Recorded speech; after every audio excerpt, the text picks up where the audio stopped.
We're not just making a historical product, we're making one that's going to be historical tomorrow. We are a throwaway society, and I believe that people are now looking more for the things that are going to last a lot longer. We're a small family business. I think in the early days we'd have been a 2 or maybe a 3-man band. Nowadays we probably employ, I would say, 20 people locally, plus another 3 in our shop in Cardiff. Our total turnover is just over £500,000 on an average sort of year, and I would say that of the cloth that we produce here, we probably export about 30% of it. Before we thought very hard about the designs, we were probably a very static business with a very static market. I think the biggest change for us has been the fact that we are constantly pushing and trying to develop new things for new customers. That drives us into areas that we might not have thought about before. As time goes on, you realise you just haven't got the hours in the day, and you haven't got the expertise either. And you can wing it, so to speak, for a while, but eventually you sort of think, well, I think we need to know a little bit more technically. And so that is when we started getting involved with designers.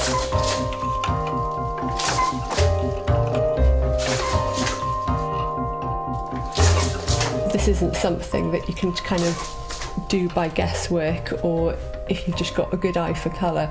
There's an awful lot more to it. I'm a professional, I'm an expert in my field. It's often the case that companies can get very sort of overly focused just on what they do, their manufacturing systems, their design aesthetic and what have you. And I think a fresh approach is sometimes needed, and that's what a freelance designer can bring. My advantage is that I've got a really broad range of experience. I'm doing freelance projects for a really broad number of clients, working in different market sectors and for different outcomes.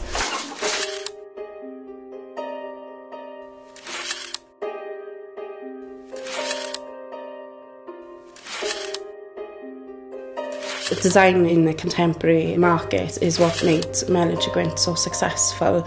They've taken traditional values and they've gone with the times, and they've marketed the history of their family and the history of the mill. They've also used a lot of the traditional designs and contemporised the designs, not just in the colourways but also in the structures and the fabrics and the finishings.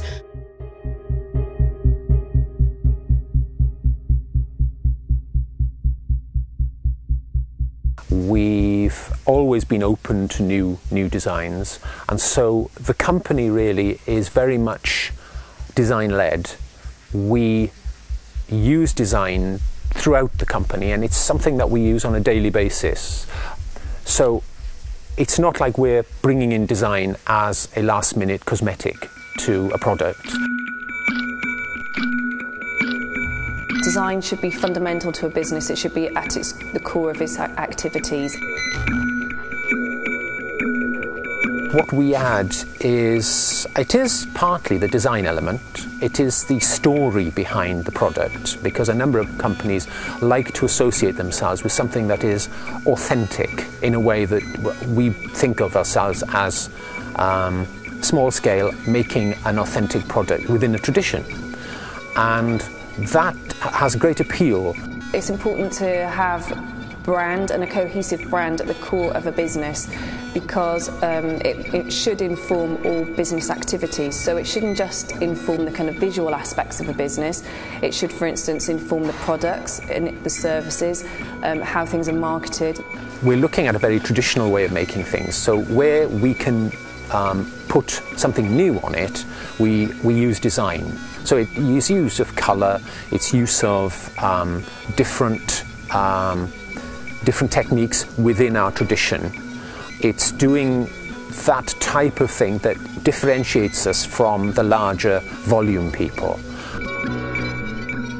People are looking to not just good design, because that is now global. You know, good design is something you can get from any country you want. It costs more than bad design, I hope, but you can still get it.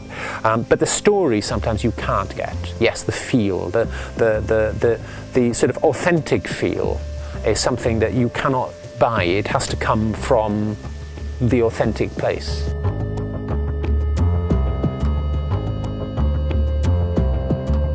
The design world is very, very competitive.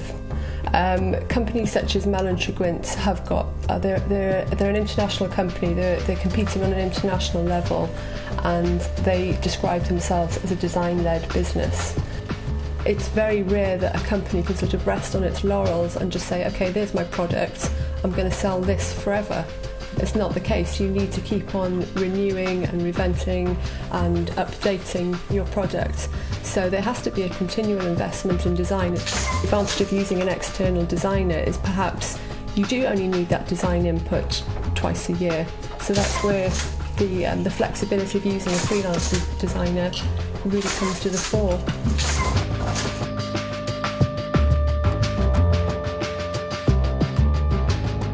It's a global economy now. You can get anything from anywhere at any price in this world today.